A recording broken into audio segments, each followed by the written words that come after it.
sesuai dengan beberapa skenario yang kita siapkan, kita desain untuk kita berlakukan di Kota Pontianak, mulai dari perluasan pembatasan aktivitas masyarakat yang kemarin sudah diberlakukan di ruas Jalan Gajah Mada, ini akan ditambah di beberapa ruas jalan yang lain. Kemudian rencana pembatasan akses di beberapa titik pada jam-jam tertentu yang sudah kita rencanakan, namun masih dalam tahap kajian.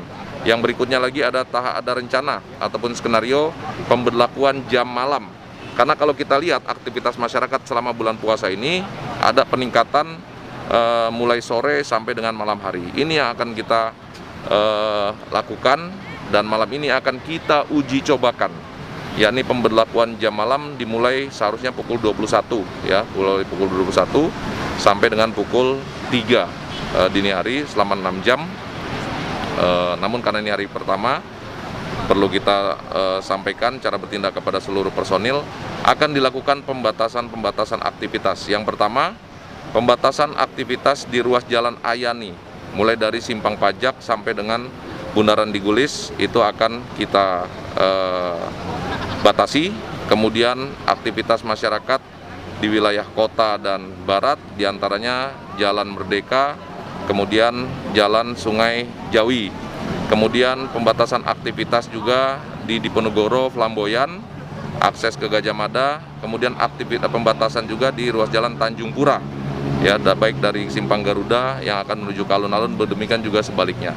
Ditambah lagi aktivitas yang ada di Tanjung Raya 1, kemudian di Simpang Nanas di wilayah utara. Ini beberapa CB skenario yang kita siapkan dan malam ini kita uji cobakan. Kami juga menghimbau, menginformasikan kepada masyarakat, selama 3 hari ke depan uji coba ini akan kita lakukan. Tentunya akan kita evaluasi lebih lanjut apakah nanti akan diperluas atau mungkin ada pertimbangan-pertimbangan lain yang perlu dilakukan demi sempurnanya kegiatan yang kita lakukan dalam rangka sebuah upaya memutus mata rantai sebaran virus corona yang ada di Kota Pontianak. Berarti malam ini sudah mulai, Pak? Malam ini sudah kita mulai. Jam malam. Ya, uji coba pemberlakuan jam malam. Pada saat konsep jam malam, seluruh aktivitas itu dihentikan. Ya, tidak ada masyarakat yang keluar, termasuk berjualan dan lain sebagainya. Ada skala prioritas masyarakat yang memang sangat terpaksa sekali keluar. Di antaranya, ya, masyarakat yang ada urusan dengan kesehatan, yang ingin berobat, yang ingin ke apotik dan lain sebagainya. Kemudian masyarakat yang memang ingin membeli kebutuhan bahan pokok, masyarakat yang ingin ke swalayan, ingin membeli bahan makanan dan lain sebagainya, ini juga masih kita izinkan. Jadi skala prioritas kita masih fleksibel karena target kita 3 hari ke depan ini, 3 malam ke depan ini adalah sosialisasi kepada masyarakat, mengingatkan kepada masyarakat bahwa virus corona di Kota Pontianak ini masih ada dan pasiennya semakin bertambah. Jadi bukannya sudah hilang virus corona ini. Kalau kita lihat aktivitas masyarakat yang semakin kembali seperti biasa, seperti tidak terjadi apa-apa, ini semua suatu permasalahan besar sesungguhnya untuk Kota Pontianak dan masyarakat Kota Pontianak secara menyeluruh. Ya, masyarakat harus disadarkan, diingatkan agar kita bisa bersama-sama memutus mata rantai. Karena sekali lagi tidak bosan saya sampaikan, garda terdepan bagi upaya memutus mata rantai ini bukan pada dinas kesehatan, bukan juga pada petugas di lapangan TNI, Polri, Satpol PP, tapi ada di masyarakat. Semakin masyarakat patuh, tertib, sebanyak apapun virus corona yang ada di tempat kita, maka akan mudah ataupun cepat hilang. Namun semakin masyarakat tidak patuh, tidak tertib, sekecil apapun atau sedikit apapun virus corona di Kota Pontianak akan sangat mudah menyebar karena aktivitas masyarakat yang mengabaikan protokol-protokol kesehatan, physical distancing dan lain sebagainya. Makanya patuhi himbauan pemerintah, patuhi himbauan Majelis Ulama Indonesia ataupun para pemuka agama lain, patuhi himbauan petugas.